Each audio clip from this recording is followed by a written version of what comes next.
Hello and welcome to this special edition of Dialogue at the Xiangshan Forum.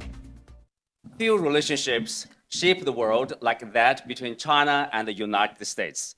Their choices, peaceful coexistence or destructive rivalry, carry global consequences. To discuss that, today we have Mr. Wu Xinbo, Professor and Dean of the Institute of International Studies and Director of the Center for American Studies at Fudan University.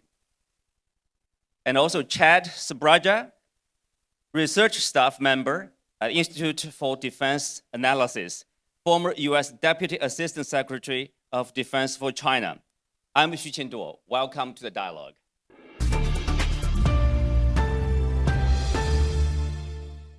So, Mr. Sbragia, I will start with you. With the recent development, we know that the defense chiefs and also foreign ministers from China and the US, they talk to each other on the phone or via video link. So both sides said their discussions are candid and constructive. So what's the takeaway? What's your take? There were several facets about the call that were unique. Some of them are so minor, I find them fascinating. One is the fact that they had a video call and not just a phone call. That matters, I think. But the thing that struck me the most about it, the call itself, was the characterization of the call. And if you notice in the Chinese characterization, I think it was the Chinese side's, the PRC side's characterization is, as you described it, it was very bland outcomes. If you listen to the US side, though, the characterization from the Secretary of Defense in part included this remarkable statement that the United States does not seek conflict with China, nor is it pursuing regime change or strangulation of the PRC. That's very unique language. That's unprecedented by a Secretary of Defense to say that publicly. And I know that runs counter to much of the Chinese assessments right now about where the United States, particularly the Defense Department or the Department of War, is at in terms of its view of China. But that is a remarkable statement, and it seems to me something that the Chinese side must pick up on and explore further and talk to the United States about. Because that's a significant shift in U.S. policy. Professor, do you see there's a change of U.S. policy? How do you characterize the Trump administration 2.0, their China policy? Well, what Chad just said, this statement from the U.S. Secretary of Defense or Secretary of War, as you like, I think what matters is not a statement, but action. So, I mean, in the past, the US leaders, like President Biden, also had similar expression about US policy towards China. But if you compare with the US policies and actions, that doesn't really reflect the rhetoric. So those statements are important, but what's more important are actions. And in my opinion, I think Trump 2.0 is still very much in a process of internal debate about his China policy and more broadly about his Asia-Pacific policy. And from the earlier message we received that Trump administration would still very much focus on the Asia-Pacific with China as a target and is trying to mobilize its allies in this region to join the US in deterring China, particularly in the Taiwan Strait. So in that sense, I don't find this kind of statements particularly convincing and reassuring. And then there is a delegation, bipartisan delegation of the US House of Representatives. They are coming to China at the end of this month. So how big a move is that? That's the first time in more than 60 years. Yeah, that's unusual. I don't think anybody would have anticipated that the House Armed Services Committee would be interested to come here, but I think that reflects the changing dynamics of the strategic environment itself, certainly their interest in here. My suspicions are that they have interest in visiting to better understand kind of where we're at in terms of the overarching relationship, but specifically with the security relationship. I don't know the degree to which how much they've communicated or interacted with the executive portion of our government, the Trump administration itself. But there's a lot to explore here. To me, is that it would be a lost effort if what they heard when they arrived was nothing but a long list of grievances about what things the United States must do different, but instead heard what the two sides could possibly work out together going forward and building a better security relationship into the future. But it's led by the Democrats, Adam Smith. You think is he working also with the Trump administration or somehow independently of the congressional delegation? You know, I think it's easy when you see on TV the tension, the political tensions in the United States. The truth is that in reality, every administration has to work with every aspect of Congress constantly. That's, you know, we wouldn't have giant spending bills if a lot of people weren't agreeing all the time, right? And the truth is that we do work a lot more than it is seen because it just makes good theater for TV. But there's an interest, and particularly, you know, international security interests have always been a generally bipartisan issue, and I think in this case is that you will have folks from both sides eager to learn and listen and to share their own views. Right. I mean, let's take a look at the new administration's, you know, Trump administration 2.0. Professor Wu, several months has passed. You know, seems like a tariff war or trade war has defined this relationship to a larger degree. And the latest news is that the two sides agreed upon the framework of how to deal with the TikTok case. And many people see that as a positive. You know, at the least, it's a demonstration that the two countries, the two governments can work together to iron out their differences or to find an agreement on a very thorny issue. What do you make of that? I think you're correct that so far this relationship has mainly been driven by trade and economic issues. I think so far we have gone through 3 stages in this relationship, starting from early this year. The first stage, from January to May, that would be characterized as fight tariff war. So tensions were high between two countries. And from May to maybe to late August, second stage, which is fight and talk. We began to talk, okay, to trade off. Now we are entering the third stage. I would call it as talk and understanding.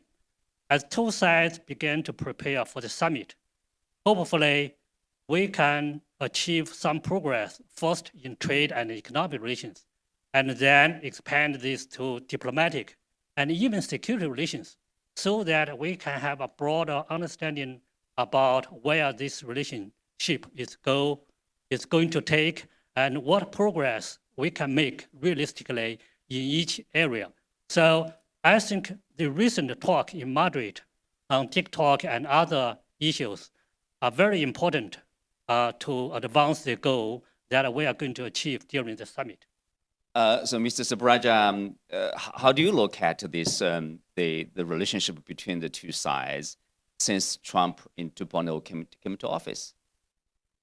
Yeah, I think I generally agree with the professor. You know, there was so many different voices as the administration began that started to help shape and define so many issues, to include the U.S. perceptions and approach to China that it was going to take in the current administration.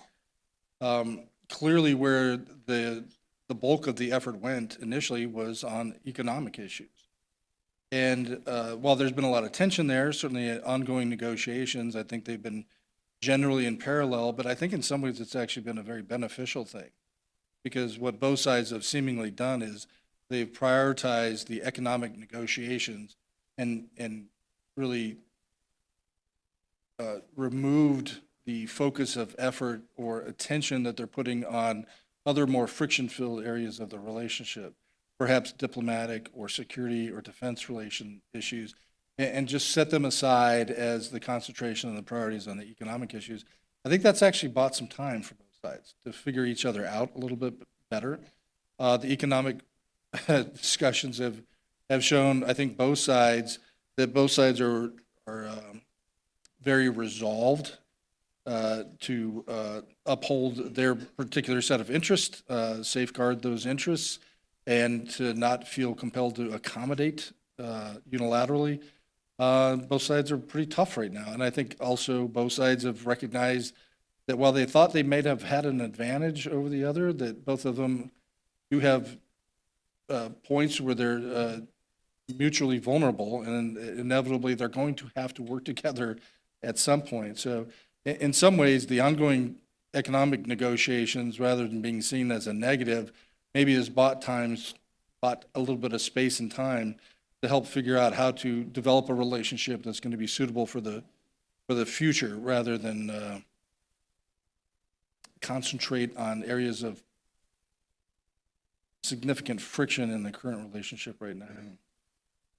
Professor, do you agree? I mean, how do you say, is it clear that in terms of U.S.-China policy for the Trump administration, or how is it different from that of Biden administration? In essence, there is no much difference in terms of, the goal is still trying to compete with China and even to contain China. And the only difference is that they use somewhat different instruments. So in Trump 2.0, the US plays the old game and China plays the new game. Trump plays the old game because he used tariff, as he did in the past, to coerce China, asking China for this and that. And this time, China played a very different game. We played the card of rare earth, which is really important to the supply chain in the US. And this card proved to be very effective, And this time, the US realized that China is a more intractable rival than it, encountered during the first Trump team. So that is why, from fight to fight, move to the second stage, fight and talk. That means from coercive approach to more trade-off approach. And somehow China shaped the US approach to China through fighting back in a very resolved way. And now we are in the process of negotiation. I think any negotiation has to be very reciprocal. It's not just something the US walk in and give a China a list of requirements. This is what you do. That is no longer the case. US has its own list of wishes. We have our own wish list. And let's say, how can we make a deal? I think that is a new pattern of interactions between China and the United States down the road. Well, what you said, Professor, reminds me of the recent proposal from the Chinese side at the SU summit. That is the Global Governance Initiative. One of the important principles is the sovereign equality, being equal. Are you saying that China and the US are increasingly equal at the negotiation table? Well, if you look to UN Charter, sovereignty, equality, everything in the Charter. But for the US, as the #1 country for many years, it has never treated other countries, China included, as equal. That is a big problem. Maybe this year, for the first time, the US realized, okay, China is at a somewhat equal position vis-a-vis the US at the negotiation table. So instead of coercion, as I just mentioned, trade-off, compromise, understanding is necessary. So we just tell the US the basic sense in dealing with other countries, sovereignty, equality. And I hope this time the US will take this more seriously. Well, of course, there are media reports, people are guessing the upcoming summit between the two leaders, either in China or in Seoul for the APEC summit, sidelines. But what, in your mind, they are going to touch upon if it comes true? Here's what my instinct tells me, though, right? Which is that a large amount or a marginal amount of marginal discussion points or outcomes is probably not enough. I suspect that what you're seeing is the aspiration to have some significant change, a change in the relationship. Some may characterize that, at least from the U.S. perspective, as completely kind of resetting the relationship between the United States and China. Characterization that might be substantively different than we've had of a relationship with China in the past. And that's really for both sides that are going to have to work that out. I don't know how that's going to materialize. I don't know exactly what that is, but I do know that they're not looking for just a handful of deliverables and outcomes necessarily. I think that they're looking for something more, I think, substantive, at least from the U.S. side. Well, Professor Wu, of course, there's also a theory kind of like a dual system in terms of technology, one centering on the US technology and all the standards, and then the other one focusing on the Chinese technologies and the standards. Do you see that as a likely scenario? Well, like it or not, we are heading in that direction, largely because of the tech war the US conducted against China since the first Trump administration. And China would like to, use the same tech standard as the US does. But I mean, the US does not allow China to do that. It wants to promote decoupling. Look the way, the US did with Huawei, not just shut out Huawei out of the US market, but is trying to shut out Huawei out of every other market in the world. So China has no choice. We have to, find our path forward. Now, let me get back to the earlier comment about whether there should be a new thinking or rethinking about China-US relations. I think Chad offered some healthy reflection on the usual assumptions from both sides about this relationship, maybe more from the US side. In the past, Washington, when it talk about its policy towards China, it will not allow China to pass the US. US has to be the #1 country in the world forever. 2, according to the Biden administration, the US has to keep the lead ahead of China as much as possible in technology. So that, and why it has, stepped up to crack down on China technologically, because it wanted to maintain this kind of technological lead. Now, if we look at these two assumptions, will China surpass the US in its economic capacity one day? Yes, of course. And will China be able to make some breakthrough in certain key technology areas? Of course.